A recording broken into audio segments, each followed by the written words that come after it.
कर लेते हैं, अच्छी बात है, आप गुरु कर लेते हैं। एक फायदा तो जरूर हो जाता है कि सत्संगति में बैठने का आनंद मिलने लगता है, सम्मेलन में जाने का मन लगने लगता है, सत्संग करने का मन लगने लगता है, कीर्तन और भजन गाने का मन लग जाता है। लेकिन इतने से काम चलने वाला नहीं है।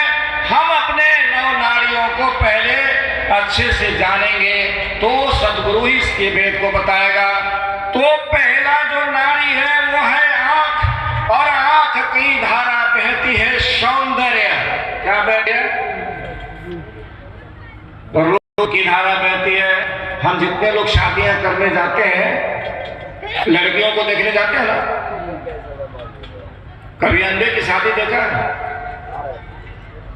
नहीं देखा। पूर्णिया में एक अंधा होते मच्छट्टा के थे, उनकी 4 लड़कियां, चारों कमिश्नर में। यही पूर्णिया लाइन बाजार की मैं बात बोला।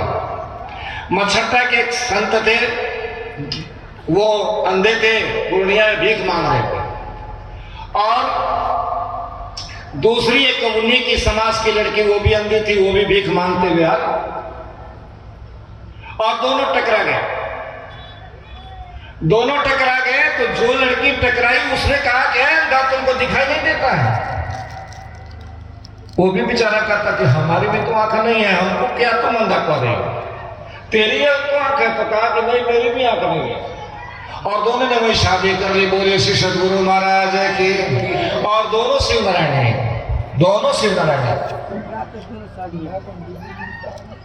दोनों शिव नारायण है। मैं 1979 के अंदर जब मैं यहाँ आया था तब की बात ही है।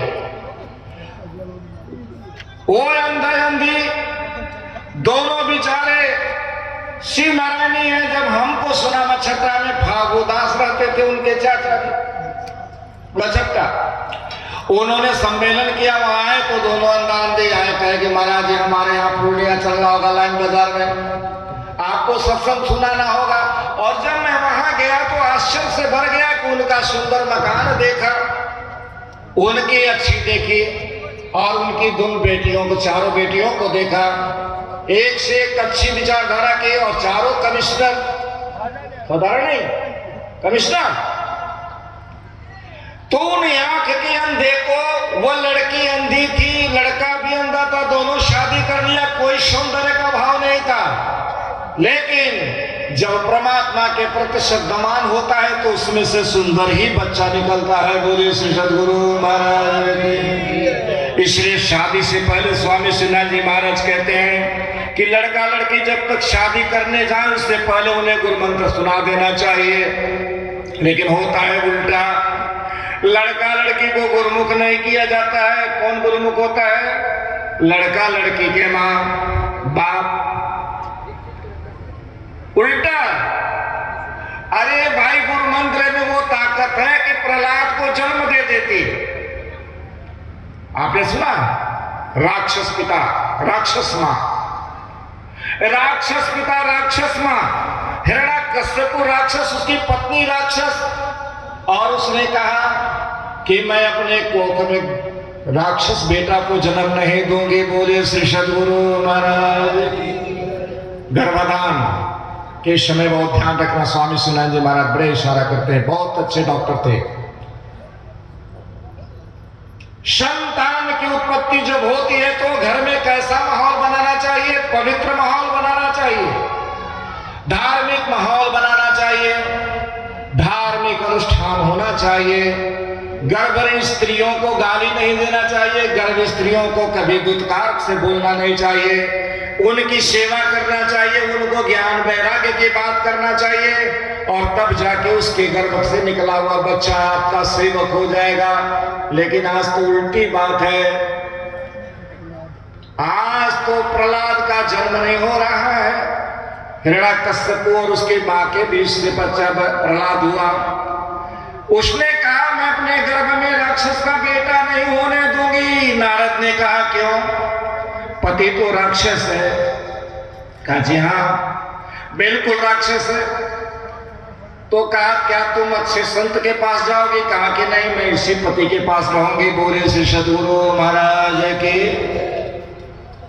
याद रखना, संतान प्राप्त करने के लिए, अच्छी संतान प्राप्त करने के लिए कभी भी मत सोचना कि मेरा पति टेढ़ा और बेड़ा है, हम कहीं और जाए। सब स्वामी शिवनाथ जी कहते हैं कि तेरा पति लंगड़ा लूला टेढ़ा मेढ़ा कैसा भी हो, लेकिन अगर तुम चाहो तो बन सकता है तुम्हारे भीतर अच्छा संतान। उसके मां ने कहा, नारद जी आप तो संत है ना, आप थोड़ा मेरा भाग्य बताइए। कहते हैं कि अगर तुम गुरु मंत्र ले लो तो तेरे गर्भ से अच्छा बच्चा पैदा होगा। बोले श्री सद्गुरु महाराज के। कहा कि महाराज आप ही तो हैं। गुरु भी सामने खड़े और मंत्र दीजिए। गुरु मंत्र मिला और उस गर्भ से प्रहलाद का जन्म हुआ। इसलिए स्वामी शिवनाथ जी महाराज की थ्योरी में है कि लड़का जब जन्म लेता है 6 दिन का होता है तो प्रथम गादी लगा देना चाहिए, संस्कार बनाना। 6 दिन का लड़का हो तो गादी लगा करके किसी संत महात्मा को बुला करके गद्दी पूजन करा करके दोनों का उस दिन नाम संस्करण हो, चाहे लड़का हो या लड़की हो। छठ के दिन ये नियम होता है, 12 दिन का जब लड़का पैदा हो तो फिर स्वामी शिवनाथ जी कहते हैं कि 12 दिन का जब लड़का पैदा हो जाए तो फिर एक गद्दी लगाओ, छोटी सी गद्दी लगा करके उस बच्चे की मां को संस्कारित कर दो।